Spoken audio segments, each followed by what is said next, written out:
This video is made possible by the following sponsors. Make sure to check out their products as well as the rest of my gear in the description below. Hey guys, my arms and shoulders still ache after Bathurst boy here, and welcome back to Assetto Corsa for another video. So you're probably looking at your screen right now and thinking, Jimmy, you need a haircut, and secondly, what the hell is this car? This is the fictional Super GP car by the guys over at OWC Racing. So this car is basically the result of when you get Formula 1 style technology, IndyCar technology, and then just smash them together. The F1 part of this car being a glorious V10 engine in the back, which I think pretty much gets a thumbs up from every F1 fan ever, and also some of the aero. But where the IndyCar element comes in is to try and keep this car actually raceable. One of the big problems with modern F1, of course, is things like dirty air. Cars can't get close to each other, whereas you don't really find that so much with the IndyCar. And you might notice the car has a DHR style livery plus various references to my hideous face there down in the bottom left hand corner. That's because I was asked if I wanted to test this car a while ago during its development. I said yes, so here we are. And of course, as we all know, the only way to test how fast a car is to take it to the Nordschleife and put it up against our hot lap leaderboard. In terms of expectations, I think somewhere probably between the F1 2004 car and the IR18, the modern IndyCar. That would make sense given what this car is based on. Regardless of time, it's going to be an entertaining drive for sure, so let's go see how fast this child of a Formula 1 car and an IndyCar can lap the Nordschleife. So, VR headset on and out lap complete in our Super GP car. I've noticed a couple more details in the cockpit here, as well as my guy having incredibly bendy wrists. That does not look natural down there. There's me again on the blooming glove. I'm sick of my face as it is. Also, we are the FF69 number because that's a sex number. Ha ha ha! Terrible stream jokes aside, this thing is pretty damn fast. I'm looking forward to seeing what kind of time it can do around here at the Green Hell. In terms of setup, I've just moved the gearing around a little bit. The final drive isn't really as adjustable as I'd like it to be, so I can't quite get where I want to be with 7th gear, but otherwise I know it's just a matter of trying to keep the revs up in this thing. It's a V10, it likes to rev. There's a little bit of dip between 6th and 7th, but otherwise it's fine. And I've also taken off traction control because mama didn't raise no bitch. Anyway, let's rock and roll. You might notice it's still winter here at the Nordschleife because I forgot to change it. That's the reason. Anyway, let's get rolling. Again, awesome V10 soundtrack is going to be accompanying us for the entire lap around here. Can't complain about that at all. 2nd gear through the last corner and punch it. Away we go then. Oh, it's great to be back in a quick car at the Nordschleife.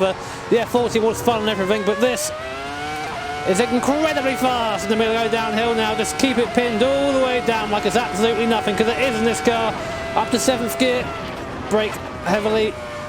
And as always with this kind of car, these curbs are not for touching. Look, but don't touch.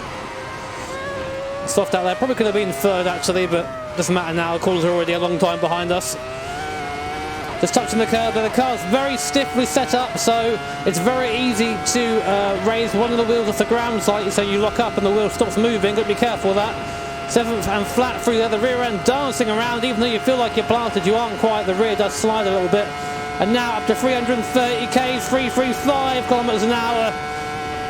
Coming through this fast left hand, of course, we're absolutely glued to the ground by the downforce provided by the ostentatious wings on this thing. Easy out of there, a little bit smooth on the throttle though. Again, no traction control, and again plummeting downhill. Now just trying to keep it nice and straight down here. None of the corners really present any kind of challenge at this speed.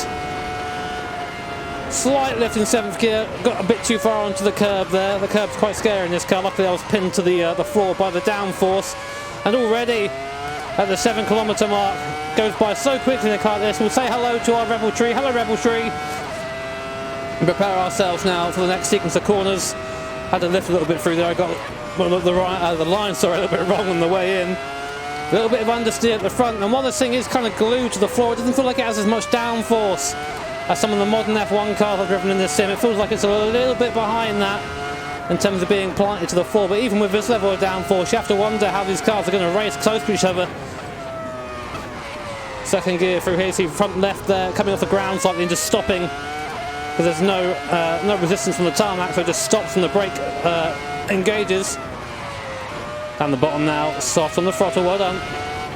Very easy for the car to get out of shape out of here, so I was very, very cautious going through there. And now uphill. Well, nearly anyway. 300 kilometers an hour comes so quickly. There it is.